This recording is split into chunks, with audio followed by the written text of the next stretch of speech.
Një herë një kohë, në qytetin e shurmshëm dhe me diell të Venecias, jetonte një tregtar i quajtur Antonio. Anijet e tij bartnin mëndafsh dhe erza përtej deteve të largëta dhe ai admirohej për bujarinë e tij. Megjithatë, pavarësisht suksesit, Antonio shpesh ende gjatë kanaleve i mërzitur, duke vështruar gondolat që rrëshqisin ujërat vezulluese. Ishte tip e shpëritnin se ndoshta ai kishte frikë nga rreziqet e detit, por e vërteta ishte më e çuditshme. Një trishtim pa emër. Një pasdite teksa Antonio shëtiste pranurës Rialto, ai dëgjoi shokun e tij, Bassanio, duke thirrur. Bassanio nxitoi mes turmës me kaçurelat e çrregullta dhe zërin e ngutshëm. Zakonisht ai rrezatonte are, por sot fytyra e tij ishte e mbuluar nga shqetësimi. Antonio, thiri ai, më duhet ndihma jote. Antonio u ndal, i prekur nga shqetësimi. Çfarë të mundon, o mik? Bassanio mori frym thellë. Është Portia, zonja e Belmontit. Unë e dua atë, Antonio. Ajo është e zgjuar, e bukur, dhe ai hezitoi. Më njeh tashmë. E kam vizituar një herë më parë mes pretendentëve të saj, por isha i varfër dhe nuk mund të qëndroja.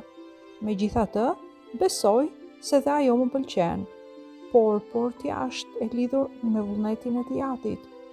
Çdo njeri që kërkon dorën e saj duhet të përballet me provën e arkave, me ar, argjend ose plumb. Vetëm njëra fsheh të vërtetën. Nëse zgjedh gabim, unë do ta humb përgjithmonë atë. E nëse zgjedh drejt, do të martohemi. Por Antonio s'ka më pasuri, kam nevojë për ndihmën tënde që të shkoj në Belmont si një pretendues i denj për dorën e Portias. Antonio trishtua, por dashuria për shokun e tij Bassanion ishte më e fortë.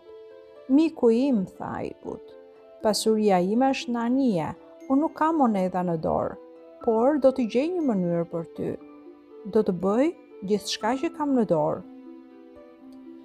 E kështu Antonio ju drejtua Shylockut, një huadhënësi hebre. Shyloku ishte një njeri me sy të mpret, i saktë në tregti, por mbante një zemërim ndaj Antonios. Ai mendonte se Antonio dhe gjithë tregtarët e tjerë të Venetikut e përçmonin atë për origjinën e tij. Do t'u jap 3.000 dukat, tha Shylock ftohtë, por me një kusht. Nëse nuk më paguani brenda 3 muajsh, do të marr një ok mish nga trupi yt. Bassanio u zver. Kjo është e pabesueshme. Kjo është monstruoze. Por Antonio me të qeshur tha: E çrëndësi ka, anijet e mia do të kthehen përpara afatit. Marrveshja është vetëm një fjalë. Me një lëvizje të pendës ai nënshkroi. Shylock buzëqeshi i mprehtë si thik dhe fërkoi duart. Marrveshja u vulos. Ndërkohë, larg në Belmont, Portia ecste mes shatërvaneve dhe statujave premërmeri me shoqen e saj Nerissa. Megjithse prona e saj shkëlqente nga pasuria, zemra e saj ishte e mërzitur, e lodhur. Çdo pretendues për dorën e saj vinte me rroba të shtrenjta dhe me fjalë krenarie. Por ta pshërëtiu e mërzitur. Ata shohin vetëm pasurinë time, nuk shohin shpirtin tim. Vullneti i babait më lidh, unë nuk mund të zgjedh lirshëm. Nerissa e preku nga krahu but. Ndoshta fati është i mirë. Mos e humb shpresën. A e mban mend Bassanion, atë të riu nga Venecia që erdhi një herë? E pash si të ndriçuan syt kur fole me të. Portia u zgjeshi lehtë. Faqet e saj u skuqën. Bassanio, sikur të kthehej përsëri. Në fakt Bassanio u kthye. Antonio i tha atij Florind e marahua nga Shylock. Dhe kështu Bassanio udhtoi drejt Belmontit. Kur e pate dera, zemra e Portias u ngacëllye. Megjithatë, ajo e fsheu gëzimin pas mirësjelljes së qetë. Shoqja e saj Nerissa i përshpëriti. Mos i jep të kuptoj që e pëlqen zonja ime. ndërkohë erdhi koha për provën. Nerissa e çoi Basanon në sallën e madhe ku qëndronin 3 arka. Ari, i gdhendur me fjalë pushteti, Argjendi, që shkëlqente me fjalë krenarie, dhe Plumbi i thjesht që paralajmëronte rrezik. Pretenduesit e dorës së Portias ishin zgjedhur gabim, të joshur nga Ari ose Argjendi, ata kishin hapur kutinë e gabuar dhe ishin larguar me turp. Tani të gjithë syt ishin te Basano. Ai qëndroi përballë arkave. Ai mendoi, shumë burra kanë zgjedhur për pasuri ose pamje, por vlera e vërtet nuk është në shkëlqimin e jashtëm. Bukuria e Portias të mahnit, por shpirti i saj është më i ndritshëm. Do të zgjedh Plumbin, megjithse më kërcënon gjithçka. Ai hapi arkën e Plumbit. Brenda gjendej portreti i Portias që buzëqeshte lehtë. Gjunjët pothuajse ju drodhen nga emocioni.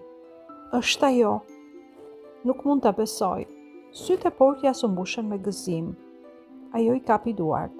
Me këtë zgjedhje ti fitove jo vetëm mua, por edhe zemrën time. Ndërsa Nerissa përplasi duart duke buzëqeshur. Por ndërkohë që ndjenjat e bukura lulëzonin në Belmont, tashmë në Venecia po ndodhte diçka. U përhap lajmi se Antonios ishin mbytur anëjet. Afati i pagesës ndërkohë kishte kaluar, ndërsa Shylock kërkonte me këmbgulje që të zbatohej marrëveshja e tij. Çështja u paraqit para dukës së Venecias. Gjykata u mbush me njerëz. Shylock hyri me sytë që i ndritnin nga triumfi, ndërsa Antonia qëndronte i zbeht por i palëkundur, duke ditur se jeta e tij vare në një fije. Madhëri, deklaroi Shylock, ligji është i qartë, ai më detyrohet. Nuk më ktheu borxhin dhe dukatet e arta, ndaj kërkoj që sipas marrëveshjes të më jap një ok mish nga trupi i tij. Duka ishte i pafuqishëm. Miqtë e Antonios u lutën për mëshirë, por Shylock nuk lëkundej. Pikërisht në momentin kur dukej se gjithçka kishte përfunduar dhe Shylock do të merrte më në fund një pont mish nga trupi i Antonios, një avokat i ri hyri në sallë. Ishte Portia, e maskuar me parukën e avokatit, me Nerissën pas si sekretare. Askush nuk e njohi. Portia u përpul para dukës. Më lejoni të flas, tha me zë të qetë dhe të sigurt. Ajo ju kthye Shylockut. Ligji të jep të drejtë për një ok mish, por marrëveshja nuk përmend as edhe një pikë gjaku. Nëse derdh qoftë edhe një pikë gjaku, ligji i Venecias të dënon me jetën dhe pasurinë tënde.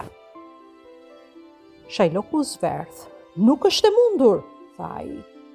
Sytë e Portias ndriçuan. Merre marrëveshjen, zotëri, nëse mund ta bësh pa gjak, zbatoje, përndryshe, lëshoje tregtarin. Të gjithë të pranishmit në gjykatë shpërthyen në hapi, ndërsa Shylock filloi të belbëzonte. Triumfi i tij u shemb.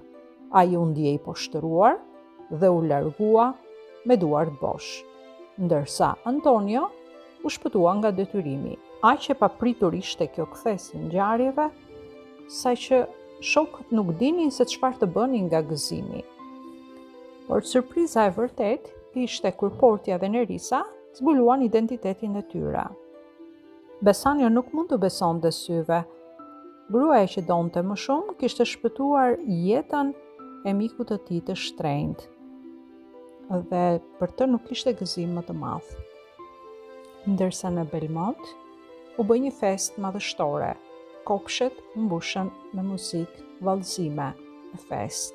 Bassanio dhe Portia jo vetëm që festuan fejesën e tyre dhe triumfin e miqësisë së vërtetë, besnikërisë dhe guximit, të cilat vlen më shumë se ari dhe pasuria e kësaj bote.